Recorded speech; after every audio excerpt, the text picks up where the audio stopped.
21절로 22절 말씀입니다.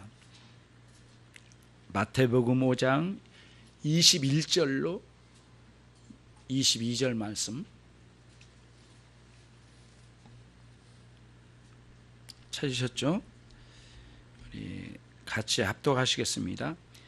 옛사람에게 말한 바 살인치 말라 누구든지 살인하면 심판을 받게 되리라 하였다는 것을 너희가 들었으나 나는 너희에게 이르노니 형제에게 노하는 자마다 심판을 받게 되고 형제를 대하여 나가라 하는 자는 공회에 잡히게 되고 비린한 놈이라 하는 자는 지옥불에 들어가게 되리라.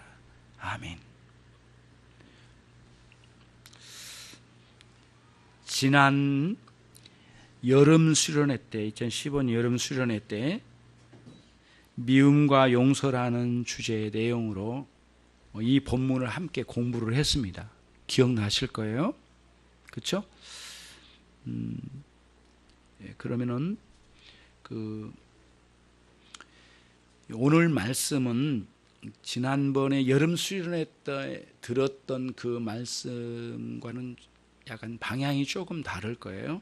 오늘 본문 말씀은 산상설교의 관점에서 이제 보는 거예요. 지난번에는 미움과 용서라고 하는 우리 안에 일어난 미움의 문제를 다루는 그 주제에 부합한 방식으로 본문을 봤거든요. 오늘은 조금 성경 이 본문이 있는 마태복음 5, 6, 7장에 있는 산상설교, 주님의 설교죠. 주님의 설교의 관점으로 이제 보고자 해요. 조금은 다른 면이 있지만 근본적인 것은 뭐 다르지는 않겠지만은 그런 관점으로 보겠습니다. 우선은 여러분, 이 설교를 하신 분이 누구신가라고 하는 문제예요. 그리고 설교하신 내용이 어떤 주제를 가지고 설교하셨는가 이제 생각을 해봅시다. 21절에 보시면 옛사람에게 말한 바에서 살인치 말라고 말씀하신 계명 중에서 10계명 중에서 제6계명에 해당되죠. 그렇죠?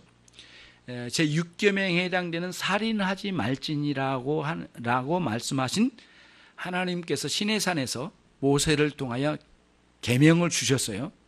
그 말씀을 주제를 가지고 주님께서 오늘 설교를 하시고 계신 겁니다. 매우 간단하지만 굉장히 충격적인 말씀이 담겨져 있어요. 그런 내용이죠. 그래서 그런 내용을 통해서 오늘 살펴보는데, 이제 오늘의 주제는 그거예요. 6계명의 깊이 담겨 있는 그 뜻이 무엇일까? 6계명 내용은 살인하지 말지니라고 명백한데 그 속에 있는 의미가 무엇일까? 주님은 그거를 말씀하고 싶으셨던 거예요. 네. 자, 그래서 먼저 생각해 볼 것은 뭐냐면은 21절에 옛사람에게 말한 바 이렇게 그리고 또 21절 끝부분에 보시면 본문을 보십시오. 너희가 들었으나 무엇을 너희가 들었으나 이렇게 되어 있습니다. 여기에 그 너희가 들었으나 이렇게 되어 있지만은 원래 이 본문이 부정과거로 쓰여져 있어서 이렇게 읽어야 됩니다. 원래는 본문의 의미가 너희가 지금까지 들어왔으나 이렇게 읽는 게 정확해요. 그냥 들었으나가 아니라 지금까지 쭉 들어왔다 이거죠. 이렇게 들어왔다. 언제까지? 예수님 설교하신 그 순간까지 이렇게 너희들이 들어왔다.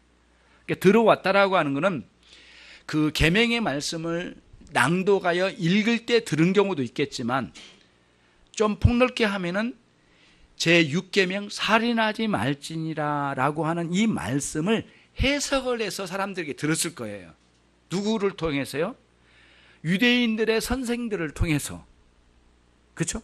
바리새인과 서기관들이 아주 중점적으로 율법을 이렇게 해설을 해주고 또 그 율법을 연구하는데 굉장히 열심을 다했죠. 그래서 여러분 정말 놀라운 거는요, 중세기도 그런 사람이 있었단 말도 있어요. 구약의 말씀을 단 한 글자도 빼놓지 않고 완벽하게 외운 사람도 있었대요. 그 정도로 열심히 율법의 말씀을 연구하고 외우고 삶에 적용하는데 열심을 다했는데요. 우리는 이제 이렇게 말하죠. 예수님 오시기 전에 구약의 사람들은 맨 율법주의자 막 이런 식으로 몰아붙여서 매도하듯이 말한 경우가 참 많은데, 사실 몰라도 너무 모르는 거죠. 그렇게 말할 수 없는 것이 구약의 사람들 중에 굉장히 열심히 그 말씀을 연구해가고 공부해갔다는 거예요. 구약의 말씀 전체를 39권의 전체 내용을 통째로 외워버렸다니까요. 보지 않고 다 외울 수 있을 정도로. 그 정도로 열심히 연구하고 배우고 가르쳐가고 했단 말이에요. 근데 그 말씀을 쭉 들어왔는데 예수님께서 이제 말씀하신 거예요. 너희들은 옛사람에게 말했던 것처럼 살인하지 말지니라 라고 하는 육계명이 있지 않느냐. 그치, 들었지? 그러면서 이제 유대인들에게 말씀하신 거예요. 그러면서 이제 그렇게 너희들이 들어왔으나 라고 말씀하시면서 지금까지 들어왔던 육계명에 대한 너희들의 이해가 무엇이었느냐, 어찌 보면은 이제 너희들이 들은 바가 뭐냐, 이런 반문하는 의미가 여기 담겨져 있어요. 그렇죠? 십계명을 주신 시기가 언제쯤이었어요, 여러분? 예수님 오시기 전 뒤로 기원전 약 한 1500년 전입니다. 모세 시대가 1500년 전이에요. 이게 좀 큰 틀에서 뭐 정확하게 외울 수는 없지만은 큰 틀에서 한번 보면은 1500년 전에 모세를 통하여 시내산에서 하나님께서 십계명을 주셨어요. 그리고 거기로부터 다시 500년 전, 2000년 전이죠. 예수님은 2000년 전이 아브라함 시대 때입니다. 대략 이런 그림을 잘 가지면 큰 그림이 나오는데, 그 1500년 동안 계속해서 이 계명을 설명해오고 가르쳐오고 수많은 유대인들의 납비들이 이스라엘 유대 사람들에게 가르치지 않았겠습니까? 그렇죠? 그런 과정들을 쭉 왔어요. 그러니까 유대인들에게 있어서 육계명에 대한 이해, 알고 있으면 굉장한 자부심이 있는 거예요. 율법에 대해서는 자부심이 굉장히 많은 사람들이, 이 사람들이. 그렇죠? 그러니까 그 누구보다도 이런 율법에 관련되어서 자기들이 가지고 있는 이 프라이드가 대단한 사람들이거든요. 그들에게 우리 주님께서 지금 말씀하신 거예요. 너희는 이렇게 들어왔다. 살인하지 말지니라 이렇게 들어왔지 않았냐? 라고 하는 질문을 던지신 거예요. 그러면 여러분, 거기에서 이제 예수님이 왜 이렇게 물어보실까의 문제예요. 기본적으로 유대인들이 가지고 있는 생각을 예수님이 아셨기 때문에. 어떤 생각? 어떤 생각일까요? 문자적으로 살인하지 말지니라 라고 하는 6번째 이 육계명을 알고 있는데 너희들의 마음은 이렇지 않았느냐. 예를 들자면 나는 다른 것은 몰라도 제 6계명은 범하지 않았다. 그래서 나는 대단한 훌륭한 신자로 내가 살고 있지. 나는 유대인으로서 하나님의 백성으로서 살인하지 않는 나는 굉장히 하나님의 계명에 옳게 순종해서 여기까지 왔다. 그러니 나는 정말 너무 놀랍다. 나는. 그리고 나는 이 율법에 관련해서 나는 신자로서 굉장히 뭐랄까요, 자부심이 있다. 나는. 그런 의미로 이제 이해를 하고 있는 거예요, 유대인들이. 그러니까 육계명을 범하지 않은 것에 대한 프라이드가 대단하게 있었다는 거예요. 그런데 주님께서는 그런 자존심 강한 그런 마음을 가지고 있는 유대인들의 마음을 이 자리에서 갈기갈기 찢어버린 거예요. 그리고는 말씀하신 거예요. 딱 이어서 말씀하시는데 그게 뭐냐면은 22절에 이제 시작되는 거예요. 예수님 말씀하시죠. 자, 22절을 보시면 나는, 예수님 말씀하신 너희들에게 이렇게 나는 가르치겠다. 그런 말씀 이르노니 형제에게 노한 자마다 심판을 받게 되고. 자, 그러면은 여기서 심판을 받는다라고 하는 그 용어의 의미가 무엇이냐면요, 실제로 유대인들 가운데 살인죄를 범한 사람들은 지방 법원에 먼저 끌려가서 재판을 받아요. 근데 그런 이제 그 과거의 구약의 시대에 유대인들이 가지고 있는 재판석의 여러 종류를 보면 작은 마을과 같은 거나 작은 고을이 있어요. 지방에서도 큰 군이 있고 작은 군이 있지 않습니까? 군 단위로 보면 읍도 그렇고 그렇지 않겠어요? 그러면 작은 곳에는 재판관이 2-3명 정도 있었대요. 오늘날로 말하면 인천지방법원 같은 거죠. 법원이 있는 거예요. 지금은 뭐 이 도시가 크니까 굉장히 판사들이 많지만 판사들이 이렇게 2-3명 정도 있는 거예요. 그러나 큰 고을은 많게는 7명, 8명 정도 있대요. 그리고 또 7, 8명으로 감당이 안 되니까 거기에 이제 뭐라 그럴까요? 보조적으로 사무를 봐주는 제사장 등 젊은 제사장들이 사무를 봐준 사람이 밑에 딸려 있어서 몇십 명이 매일 이제 재판을 열어가고 이렇게 하는 거죠. 대개 이제 인천지방법원 같은 경우에는 화요일 날 이때 그 뭐랄까요? 화요일 날, 목요일 날 이때쯤에 재판이 많이 열리더라고요. 일주일에 매일 열린 게 아니에요. 그렇죠? 왜냐하면 판사들도 이런 자기의 모든 이 사건을 다 살펴보고 판단을 내려야 되거든요. 그렇기 때문에 얼마나 일이 많겠습니까? 그러니까 업무가 장난이 아니거든요. 그런 가운데 있어요. 그러니까 이런 수많은 사람들을 데리고 이제 재판을 열어가는 거예요. 그래서 살인죄를 저지르면 제일 먼저 잡혀서 끌려가가지고 오늘날로 말하면 지방법원과 같은 읍사무소나 이런 곳에 작은 이제 법원이 있는 거예요. 이 재판석도 있고요. 거기에 이제 끌려가는 거예요. 자, 그러면은 주님께서 말씀하신 거예요. 살인한 자가 처음에 잡혀갈 때 그러한 재판소에 끌려가지, 지방법원 같은 곳에 끌려가지, 나는 너희들에게 이렇게 말한다. 분노하는 자마다 그 재판소에 끌려가리라. 그 끌려가는 사람은 누구만 끌려갔어요, 지금? 살인자들만 끌려갔는데 그냥 어디 가정에서 분노한 사람만으로도 끌려가게 되리라. 이렇게 말씀하신 거예요. 굉장히 충격적인 거거든요. 그리고 여기에 찔리지 않은 사람이 어디에 있느냐고, 여러분. 벌써 김 목사도 찔리는데요. 분노하지 않은 사람이 어디에 있느냐고요. 그러니까 충격적인 거예요. 그러면서 유대인들의 그 율법을 잘 지켜간 것은 자부심을 갈기갈기 찢어놓은 거예요. 너희들은 살인죄를 저지르지 않았지만은 살인죄를 저지른 것에 버금가는 삶을 살고 있다, 지금. 그러니 너희들은 실상 너희는 저 재판소에 끌려가야 될 사람들이다. 이렇게 말씀하신 거예요. 굉장히 충격적이죠. 여러분, 오늘 본문 5장, 마태복음 5장이 열려진 그 배경을 보면 아주 묘한 그림이 나와요. 왜냐하면은 죽기 살기로 예수님에게 찾아온 사람들이에요.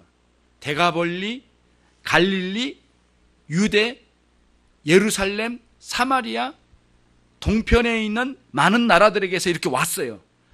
어떤 환자들이에요? 그 병인들이 보통의 병인들이 아니에요. 감기증도 아니에요. 그것도 아니야. 문둥병 환자예요. 온몸이 썩어 들어가요. 코도 없고 귀도 없고 눈도 없고 막 이런 식으로 막 썩어 들어가는 사람들이란 말이에요. 문둥병 환자, 그 다음에 두 발을 쓰지 못하는 안진뱅이, 옷에다가 대소변을 봐가면서 살아가는 그런 비참하게 살아가는, 누구도 사람으로 여기지 않고 짐승 이하로 여기는 그런 취급받던 사람들이 죽기 살기로 여기 주님 앞에 온 사람들이에요. 그렇잖아요. 그리고 그들을 데리고 온 사람도 있겠죠. 그리고 주님의 제자들, 또 멀찌감치에는 바리새인과 서기관들이 또 지켜보고 있겠죠. 대충 이 정도로 보고 그림을 그리고 거기다 들이대고 주님 말씀하신 거예요.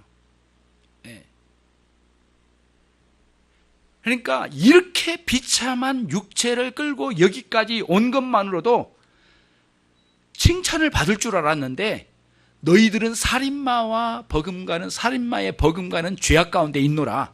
너희는 지방 법원에 끌려가야 마땅한 자들이다. 이렇게 말씀하신 거랑 똑같은 거예요. 여기서 벗어날 자가 어디에 있느냐고요. 없단 말이에요. 그럼 본문을 보면은 예수님의 말씀은 굉장히 부드럽게 진행된 것 같은데도 그 말씀에는 엄청난 칼날이 막 턱 밑을 왔다 갔다 하는 거죠. 그런 관점에서 본문을 보면은 두 번째로 보면은 또 있습니다. 형제를 대하여 라가라 하는 자는 공회에 잡히게 되고, 라가는 이렇게 골빈 놈, 멍청한 놈, 욕설이에요, 욕설. 유대인의 욕설 중에 아주 큰 욕설 중에 하나인가 봐요. 예, 예. 그렇죠? 그러니까 성경을 공부하다 보면 욕설도 배우네.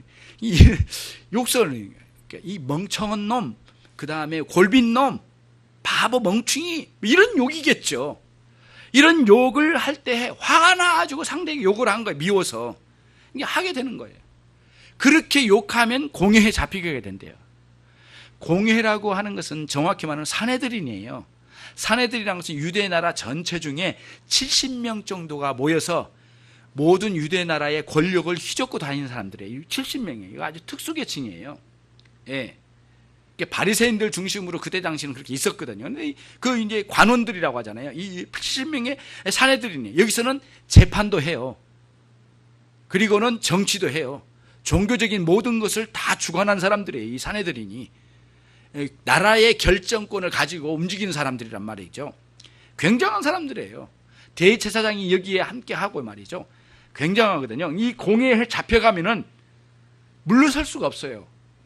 그리고 거기에서 지방법원에서 살인자로 낙인 찍혀져서 올라오면 최종적으로 살인자라고 딱 판명이 되고 언도가 되면 그런 형벌을 내린 거예요. 예, 사형 집행을 이제 언도하는 거예요. 거기서 이 공회에서 언도를 한 거죠. 70명이 있는 그곳에서 딱 끝나는 거죠. 그러니까 지방법원이라고 하는 심판 먼저 있고 그 다음 단계로는 어디로 가요? 공회로 잡혀가는 거죠. 살인마가 지방에서 만약에 잡혔다 그러면은 지방법원 갈렸다가 다시 고등법원과 같은 이 공회에 가는 거예요. 요 그림이에요. 근데 예수님 시대에 실제적으로 유대인들의 사회가 이렇게 이루어지고 있었던 거예요. 지금 실제적으로 그러고 있었던 거예요. 그러니까 사람들이 엄청난 충격적인 거예요. 지금 너 나가라고 하면 또 그렇게 욕설하면 그것만으로도 너는 어디 간다? 공회에 잡히게 된다. 너는 그것만으로도 너는 공회에 잡히게 가게 될 살인마가 끌려가서 사형 언도를 받아야 할 그런 엄청난 죄악 가운데 있음과 별반 다르지 않는 그곳에 있다. 그렇게 말씀하신 거예요. 굉장히 충격적이죠, 사실은.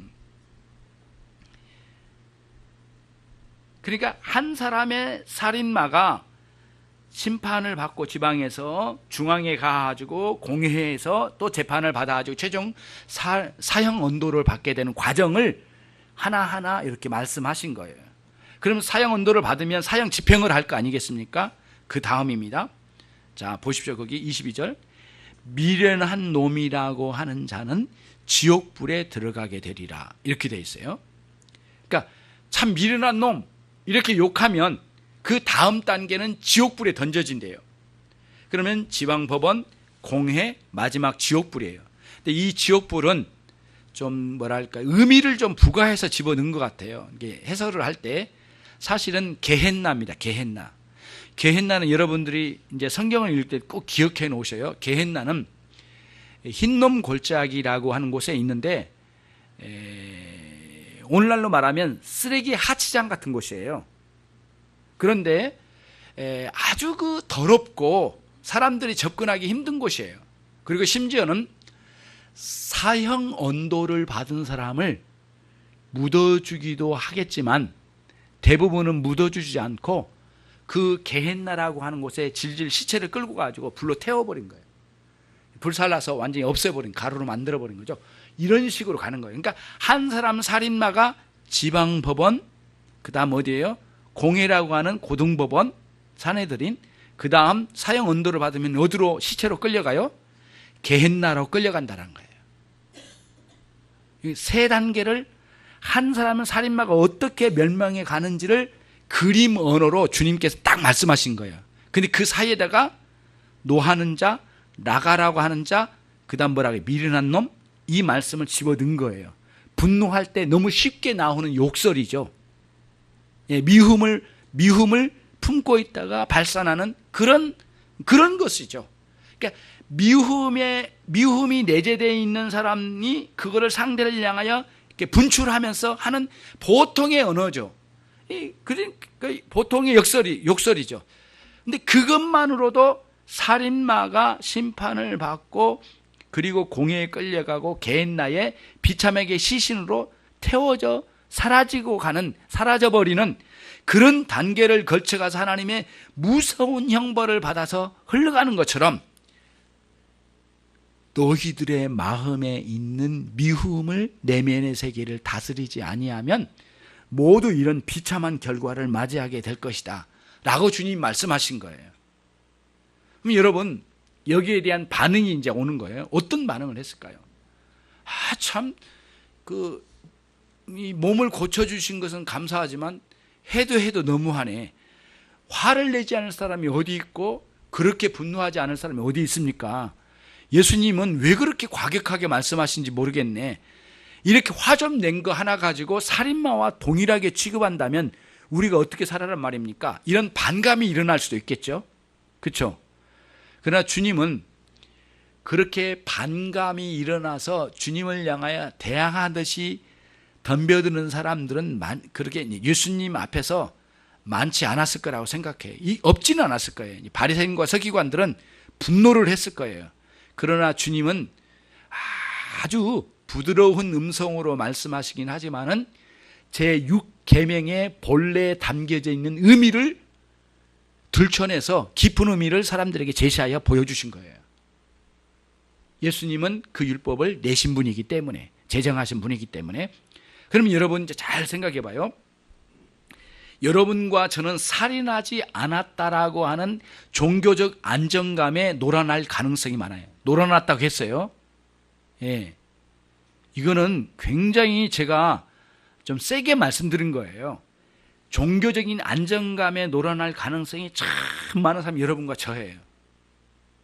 예. 나는 6계명에 살인하지 않은 사람이야. 나는 간음하지 않은 사람이야. 나는 도적질하지 않은 사람이야. 이렇게 자부심을 가지고 살아가는 오늘날 하나님께 예배한다고 하는 사람들 속에 얼마든지 많이 있을 수 있다는 거죠. 그러나 주님 오늘 말씀하신 거예요. 여러분과 저를 향해서 너희는 살인마와 같은 죄악 가운데 있느니라. 너의 마음속에 미움과 욕설과 분노 이런 걸 통하여 너희 드러내지 않았느냐. 그리고 여기서 벗어날 사람은 단 하나도 없는 거예요. 여러분과 저는 동일하게 오늘 주님 앞에 정말 꼼짝없이 잡히게 되는 거예요. 그러면서 이제 여기서 큰 교훈을 받게 되는 거예요. 첫 번째 교훈은 무엇이냐면은 10계명의 본래의 의미를 문자적으로만 해석하는 어리석음에서 빨리 벗어나야 된다. 그러면 10계명이 제 6계명을 중심으로 6계명이 가지고 있는 본래의 의미는 무엇이냐? 거기는 뭐냐면은 내면의 세계의 살인의 감정과 동일한 살인의 감정인 미움이란 요소의 문제를 다스려갈 수 없는 사람들은 부끄러운 줄 알라라. 그리고 스스로 내가 살인죄를 범하지 않았기 때문에 종교적인 자부심에 사로잡히는 어리석은 사람이 되지 말라. 그거를 여기서 첫 번째 말씀해 주신 거예요. 그러니까 여러분과 제가 주일 예배를 드리고 하나님을 예배한다고 하는 이런 종교적인 자부심 하나에 사로잡혀 가지고 살아가는 그 모든 이런 생각들을 깨부시지 않으면 안 된 거예요. 그러니까 6계명을 통하여 우리는 살인마와 같은 죄악 가운데 있음을 고백하지 않을 수 없는 우리 자신들을 보는 거예요. 그러니까 이거를 우리 내면의 죄의 죄에 대한 깨달음, 다시 말하면 영적 각성이라고 그래요. 이런 영적 각성을 말씀을 통하여 주님께서 말씀하시는 설교를 통하여 깨달아야 된다는 거예요. 그거를 여기서 말씀해 주신 거예요. 예. 지혜 반드시 앉아. 허리 좀 펴고 이쪽에 반드시. 예. 예. 목사님 봐야지. 그렇지. 그런 거죠. 여러분 굉장히 중요한 오늘 말씀을 드리고 있어요. 우리에게 가장 큰 유혹이 뭐냐면요, 죄인이 아니라고 하는 생각에 사로잡힘이 가장 큰 유혹이에요. 회개가 없어요. 회개가 처절하게 무너지면서 하나님 앞에 내가 얼마나 흉악한 죄인인지 오늘 말씀에 의하면은 살인마와 같은 죄악이 내 안에 있음을 끌어낼 줄 알고 각성할 줄 아는 그런 사람이 돼야 되는데 그러질 못해. 그래서 주님의 말씀을 배워가면서 오늘 깨닫는 거예요. 말씀 오늘 이 내면에 보이는 거예요. 졸리십니까? 예. 설교자가 지금 여러분 살인마라고 말하는데도 졸리십니까? 있을 수 없는 거예요. 죄에 대한 깨달음이 없어요. 가증스러움이 꽉 찼어요. 예. 이거에 대한 여러분 각성이 일어나지 않는 문제예요. 수십 년 동안 교회를 다니면서 자신이 종교적인 어떤 자부심을 쌓는데 노력할지는 모르지만은 여러분들은 살인마와 같은 가증스러운 싸움에 살아가고 있다는 사실 주님 말씀하신 거예요. 주님 그거를 말씀하신 거예요. 내용을 보자고, 내용을. 주님 부드럽게 말씀하시면 그냥 안주하지 말고요. 그럼 여러분은 두 가지 중에 하나예요. 깨트려서 회개를 하든지 예수님께 덤벼들어서 반항을 하든지 두 분 중에 하나 해야 되는데, 그런데 대부분은 피해서 도망가 버려요. 살살 빠져나가는 거예요. 정말 깊이 회개한 사람이 어디에 있습니까, 여러분? 6계명을 외우고 말하기는 너무 쉽고 자랑스럽게 떠버릴지는 몰라도 자신 안에 있는 살인마와 같은 이런 마음에 이런 더러운 추악한 죄악이 있음에 대해서는 여러 가지 모양으로 포장해서 감출지 모르지만은 흉악함이 우리 안에 있음을 하나님 앞에서는 토설하여 회개의 자리에 나가야 되죠. 예. 그것을 여러분들이 이 시간 받아들이셔야 돼요. 받아들이지 않는다면 우리 주님의 말씀을 듣지 않으려고 하는 거다. 똑같죠. 예. 그거를 오늘 여기 첫 번째 듣는 거예요. 그러면 이제 두 번째는 이제 어떤 의미가 있느냐? 내 자신을 보면은 좌절스러워요. 너무 왜? 이 미움의 감정이나 분노나 이런 것이 일상화된 것 자체만이 아니라 내가 겉으로는 욕하지 않고 겉으로는 분노를 내지 않았는데 내 안에서 미움이 막 솟구쳐 오르는 것을 여러분, 그걸 여러분 없다고 말할 수 있는 사람이 어디에 있겠느냐고요. 그러니까 끝없이 내 안에 있는 이 살인의 감정과 복수심과 이런 미움들이 뒤엉켜가지고 끝없이 올라오는 거예요. 이거 어떻게 해야 되냐 이거예요. 그래서 지금까지 죄를 저지른 것은 회개했다 치고 앞으로 이렇게 일어나면 어떻게 해야 되냐 이거예요. 이 문제가 이제 심각한 문제예요. 예.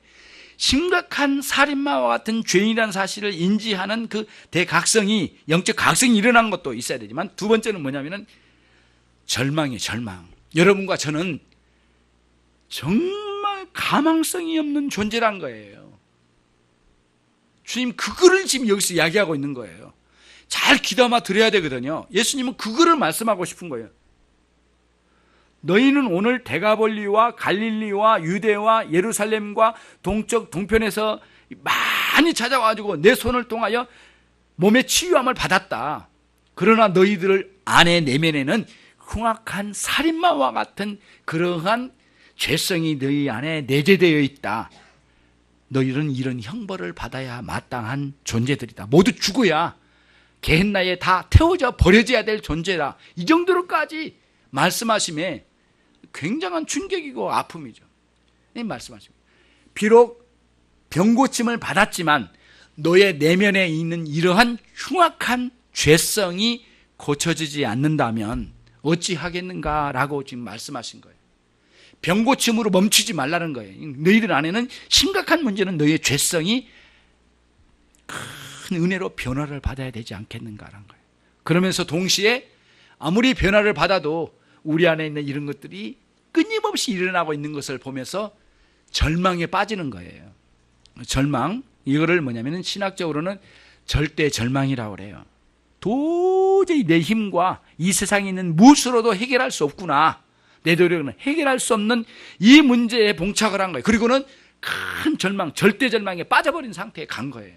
그거를 여기서 보여준 거예요. 자, 무슨 의미인지 알겠죠? 생각을 안 하면 졸릴 수밖에 없어요. 계속 저를 봐야 돼요. 그렇죠? 쭉 나오죠.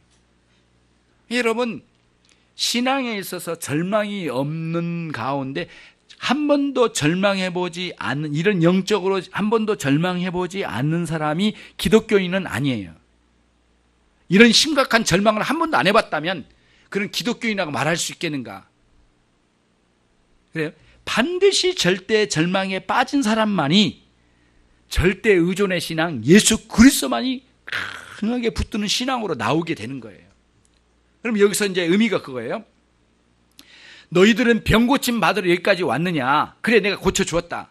그러나 너희들 안에는 흉악한 살인마와 같은 죄성이 내재되어 있는데 이걸 어찌하겠느냐? 알기나 하고 있느냐? 그래, 너희들은 그동안에 수천 년 동안 그렇게 배워왔지? 나는 살인하지 않았어. 외우고 그러면서 육계명을 들이대고, 나는 살인했어. 너도 살인 안 했지? 안 했지? 우리는 살인하지 않은 사람들이지? 이런 식으로 스스로 종교적인 그 어떤 그 자부심 가지고 여기까지 살아왔는지 모르지만 너희 안에는 살인마와 같은 내적인 죄성이 네 안에 있느니라 라고 말씀해 주시면서 강하게, 이 말씀이 강력하게 때린 거죠. 그러면서 절대 절망에 빠지지 않고는 너희들이 나를 의지하지 않을 거다. 너희들은 절망적인 존재야. 살인마의 버금가는 죄악 가운데 눌려있는 너희들, 죄의 노예로 살아가는 너희들은 나를 의지하고 살아가거라 라고 말씀하신 거예요. 병고침 받으려고 여기까지 온 것만으로는 만족할 수 없고, 너희들의 죄악을 가지고 내 앞에 와 회개하고 하나님을 붙드는 신앙으로 돌아와라. 돌아오지 않고는 너희는 해결받을 수 없느니라. 그것까지 말씀해 주신 거예요. 그게 오늘 본문 말씀이에요. 그러면 여러분, 성경을 한번 보시면 5장 1절을 한번 보시면은요, 보겠습니다. 같이 읽습니다. 시작. 예수께서 무리를 보시고 산에 올라가 앉으시니 제자들이 나오는지라. 그렇죠? 무리들과 제자들이에요. 그럼 그 무리들은 어디에 있어요? 어떤 사람들이에요? 4장 23절로 5절 말씀이에요. 거기에 있는 사람들이에요. 그렇죠? 갈릴리와 데가볼리와 예루살렘과 유대와 요단강 건너편에 커다란 무리, 수많은 무리들이 찾아왔대요. 예. 그리고 그들이 하나님의 말씀을 듣고 이렇게 찾아오기도 하고, 또 그렇지만 대부분 이 병자들, 수많은 병자들이 4절에 나와 있잖아요. 귀신 들린 자, 고통 걸린 자, 간질하는 자, 중풍병 걸린 자, 수도 없이 다양한 병인들이 막 찾아왔단 말이에요. 예. 그들에게 말씀하신 거예요, 지금. 그럼 여러분에게 이제 적용적으로 저와 여러분에게 적용하자면 그래요. 여러분 교회에 뭐 하러 오셨어요? 예.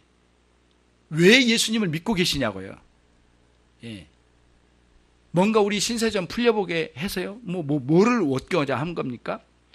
여러 가지 생각을 가지고 왔을 거예요. 그러나 결국에는 주님의 말씀을 듣고 이 살인마와 같은 그 죄악성이 우리 안에 내재된 것을 깨닫고 회개하여 우리 주님을 붙잡지 않으면 안 되겠구나라는 생각을 가지고 예수님을 믿는 믿음으로 들어와야 된다는 거예요. 여기서는 정확히 말하면 예수님 안으로 못 들어오면 안 되는 거예요. 예수님 말씀하신 거예요.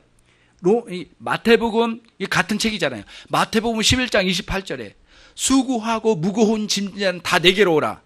왜 수고하고 무거운 짐을 졌을까요? 뭐 사명도 있고 뭐 밥벌이도 하고 뭐 하는 게 있겠죠. 그게 아니라 정확하게 의미는 뭐냐면은 이 죄의 노예 가운데 짓눌려 있는 상태 있잖아요. 죄의 노예로 살아가고 있는 거예요. 그러니까 너무 고달픈 거예요. 행복이 없어요. 예. 즐거움도 잠시뿐이에요. 인생이 왜 이렇게 고달퍼요, 여러분? 질병도 많고 말이죠. 예. 그렇잖아요. 사람과의 관계도 좋지 않고, 예.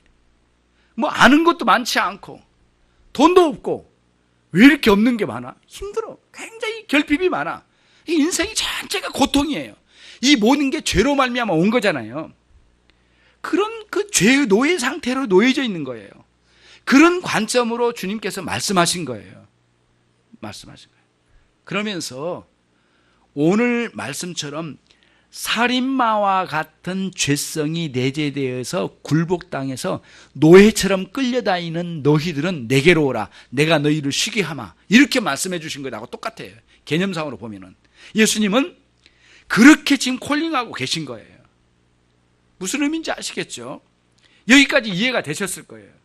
그러니까 오늘 말씀을 통해서 6계명을 주님이 해결하시면서 6계명의 깊은 의미를 찾아가다 보면은 결국에는 어디로 가요?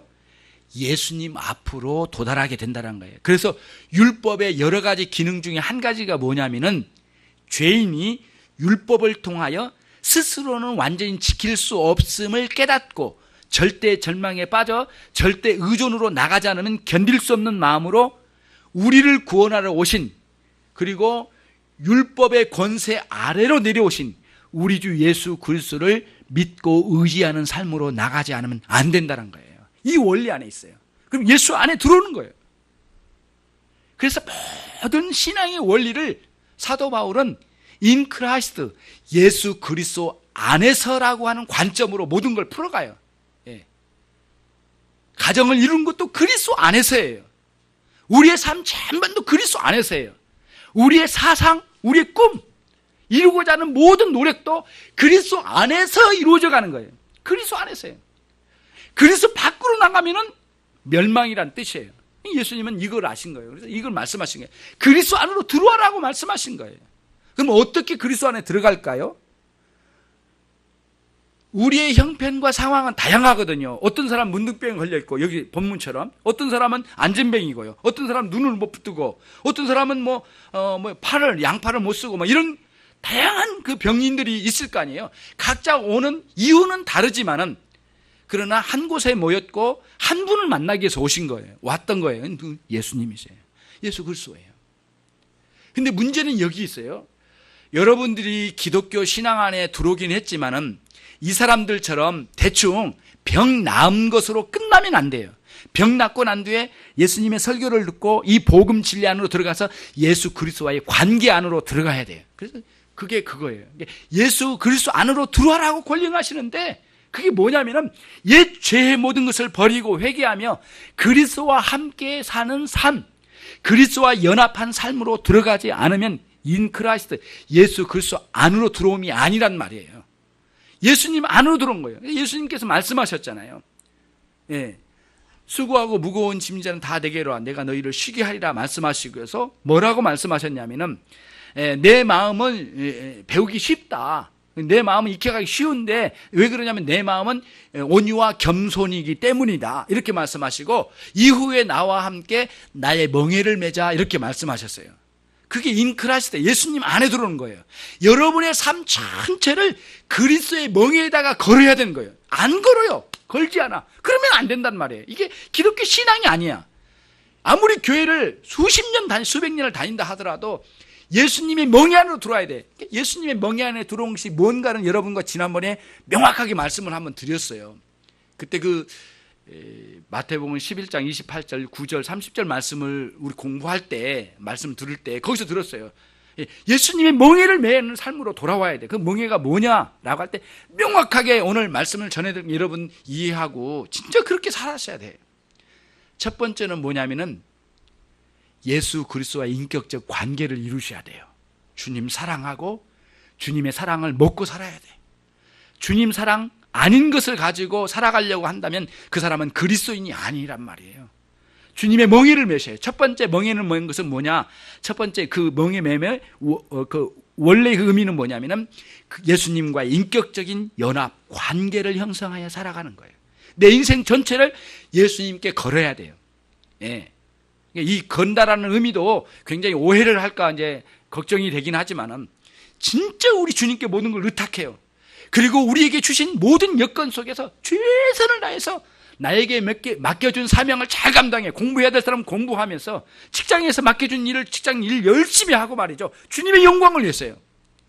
먹고 마시는 것도 주님의 영광을 위해서 한다고 하는데 하물며 가장 하찮은 일 중에 하나잖아요. 일 중에 먹고 마시는 것 하찮은 거잖아요. 그런 중요하지만 하찮은 거잖아요. 많은 일 중에. 그런데 이 먹고 마시는 것마저도 하나님의 영광을 위해서 한다고 하는데, 직장에 가서 사장의 눈치나 보고 과장님의 이렇게 지시나 듣고 그 정도 수준에서만 일을 한다면 비참한 사람이에요. 직장 생활에 노예 생활 아니겠어요? 그 속에서 요셉처럼 아주 주도적으로 그 일을 해나가면서 하나님의 영광을 위해서 해야 되지 않겠느냐고. 주인의식을 가지고 말이죠. 예. 그런 면이에요. 주님과 멍에를 메고요. 그러니까 어떤 분이 그러시더라고요. 한 아이를 이제 대학도 나오지 않은 아이인데, 청년인데 데려가서 회사에 일을 시켰는데 너무너무 일을 성실하게 하는 거예요. 자기 일처럼. 자기 집안보다 더 열심히 하듯이 하더래요. 아주 열심히 하는 거예요. 그러니까 이 사장님이 그냥 둬서는 안 되겠대. 그래서 다른 그 나이 때 받을 수 있는 월급보다 더 월등하게 많이 주고, 큰 회사도 아니에요. 직원도 1명, 2명뿐이 없어요. 더 월등하게 많이 주고, 그 나이에 벌 수 있는 것보다. 심지어는 그 안에서 영업도 하게, 영업을 해서 나온 수익이 한 번에 1,000만 원, 2,000만 원도 있대요. 그것도 주었대요. 그거는 대부분 주인들이 다 가져가 버리는데 그것도 아예 주었대요. 열심히 한 걸 보고 주고 싶더래요. 그러니까 여러분, 그거예요. 어디서든지 간에 무엇을 하든지 간에 주인의식을 가지되, 우리는 그 사람에게 눈치 보면서 하는 것보다는 그 사람 위에 있는 하나님을 눈치 보면서 주인의식을 가지고 충성을 다하는 거예요. 그리스도의 멍에를 맨 사람들의 모습이에요. 그런 삶을 살아가셔야 된다는 거죠. 그걸 여기서 말씀해 준 거예요. 그러니까 우리가 종교적인 안정감에 뭐랄까요, 종교적으로 굉장히 이렇게 뭐랄까, 종교적으로 뻐기면서 사는 사람들 있잖아요. 그런 사람은 언젠가는 부러질 거예요. 그렇게 하면 안 되는 거예요. 정말 겸손하고 온유한 마음으로 우리 주님을 향하여 애타는 마음으로 가고, 우리의 부끄러운 죄악을 주님께 가져가고, 내가 날마다 회개하지만 내 안에 일어나고 있는 이런 분노와 악감정과 미움과 살인의 감정과 복수심, 이런 것들이 있지 않습니까? 하나님 아시죠? 나의 이 살인마와 같은 이런 이 죄악성이 내 안에 있음을 감출 수 없나이다. 하나님 어찌하오리까? 우리 주님 앞에 간절히 오사, 우리 주님께서 그런 자들을 모두 품으시고 당신의 은혜로 이끌어 가시고 조금씩 성숙시켜 나가면서 성화의 과정을 통하여 새 사람 만들어 가시는 거예요. 그리고는 언젠가는 이제 그만해라, 이 땅에서 죄와 싸울 거 그만둬라, 저 하늘나라로 가자, 우리를 데려가실 거예요. 그게 성도의 죽음이에요. 저 선성으로 입성하는 거예요. 이런 대원리를 우리 주님께서 말씀해 주신 거예요. 그러니까 여러분, 저는 이제 어디에서 해석 나온 걸 본 건 아니지만 제 개념, 제가 묵상하면서 깨달은 것 중에 하나가 이거예요. 왜 예수님은 산상설교 중에 특별히 다른 것보다도 왜 살인하지 말지니라를 먼저 해석을 하셨을까 생각을 해보는데요, 대부분의 사람들이 살인하지 않았다라고 하는 생각을 가지고 종교적인 자부심에 짓눌려 있는 게, 6계명만 보면은 너무너무 흐뭇해. 내가 왜 살인을 저지르지 않았으니까. 이런 종교적인 안정감에 있을 거라고 하는 분명한 인식을 주님 가졌을 거예요. 제일 먼저 그거부터 말씀하신 거예요. 내 부모를 공경하라. 공경 안 하는 사람도 있을 수 있잖아요. 근데 살인하지 말지니라. 살인한 사람은 당대 다 잡혀서 다 개인 나이에 불태워 죽어버렸으니까 여기 온 사람은 그런 사람 아닐 거 아니에요. 다 자부심이 있는 거예요. 지금 6계명을 잘 지킨 자부심. 그런데 내면에는 6계명을 범해도 한두 번 범한 게 아니라는 거예요. 이것을 예수님께서 말씀하시면서 거기에 그 종교적인 안정감에 짓눌려 가지고 이 살인마의 그 죄악성에 짓눌려 살아가지 말고 내게로 오라. 주님 말씀하시는 거예요. 여러분과 제가 오늘 반응해야 되는 것이에요. 두 가지 중에 하나예요. 예수님 가르쳐도 너무 심하게 가르친 거 아닌가요? 반감을 가지고 도망가든지, 아니면 주님 앞에 엎드려서 정말 부끄럽습니다, 이 살인마와 같은 내면의 더러운 죄악성이 나에게 막 들끓고 있습니다. 날마다 이걸 어찌하오리까? 회개하며 또 회개하며 끝없이 회개하며 내 안에 있는 죄성과 외면의 죄의 유혹을 이겨가며 싸워가는 삶을 살아가는 삶을 살아야 되는 거예요. 그것이 바로 모티피케이션이라고 해요. 죄죽임의 교리, 그 다음에 은혜 살림의 교리, 비비피케이션. 이 두 가지 원리가 신자의 내면에 이 엔진이래, 엔진. 여러분, 두 개의 엔진이 돌아가는 거예요. 죄죽임의 교리, 모티피케이션과 은혜 살림의 교리, 은혜 살림의 삶. 이 두 가지, 죄를 죽이는 생활과 은혜 살림 생활. 은혜의 역사 안으로 순종하여 들어가야만 은혜를 누릴 수 있어요. 예. 어제도 성경 공부 이야기했잖아요. 주일날 오셔서 말씀의 은혜를 받고 마음에 충만한 은혜를 누렸어요. 예. 그런데 밖에 나가면은 순종하지 않아. 그래서 교회만 오면 훌륭한 신자예요. 밖에 나가면은 형편없는 신자가 돼버린 거예요, 이제는. 그런 식으로 가니까 순종을 안 해. 내 마음대로 살아가. 그러면 안 된다는 거예요. 그러니까 최고급의 승용차가 여기에 있어요. 그래서 여러분에게 각자 하나씩 주었어. 근데 시동은 걸려. 왜 좋아? 그래가지고 시동 걸어놓고 공회전을 해. 움직이지를 못하는 거예요. 계속 앞으로 가지도 못, 옆으로 가지도 못해. 공회전만 돼. 동력이 전달이 안 돼. 여러분, 신앙이 주일에 와서 말씀의 은혜를 받고 마음에 뜨겁고 거기까지는 공회전이야. 근데 기어를 걸고 이렇게 동력이 전달돼가지고 바퀴에 전달돼가지고 앞으로 가든지 뒤로 가든지 뭐 움직이야 뭐 자동차의 효과를 나타내고 자동차다운 면모로 보여줄 거 아니겠습니까? 다 공회전만 하는 신자들이야. 예, 자기가 좋아하는 교회 가지고 공회전만 해. 그러면은 거기에 자꾸 순종하지 않은 거예요. 그러니까 반드시 순종할 때에 그 은혜를 마음껏 몽땅 누리게 되는 것이지, 순종 없는 곳에 그 은혜의 세계를 누릴 수 있겠느냐고 단 한 사람도 못 누려요. 그런 차원에서 오늘 본문을 잘 생각하고 부끄러운 우리의 죄를 토설하고 주님의 은혜를 구하고 주님과 함께 연합해 나가는 삶을 사는 거예요.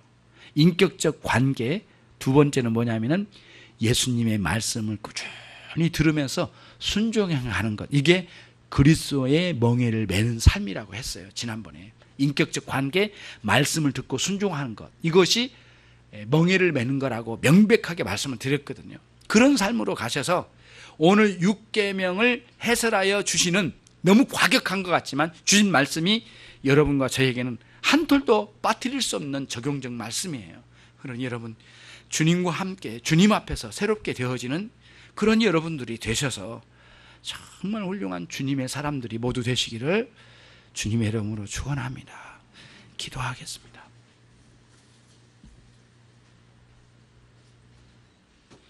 이 시간 우리 함께 기도하겠습니다. 하나님, 참 부끄럽습니다. 주님 말씀이 맞다면 살인마와 같은 죄성이 내 안에 있습니다. 하나님, 이 흉악한 죄인을 용서해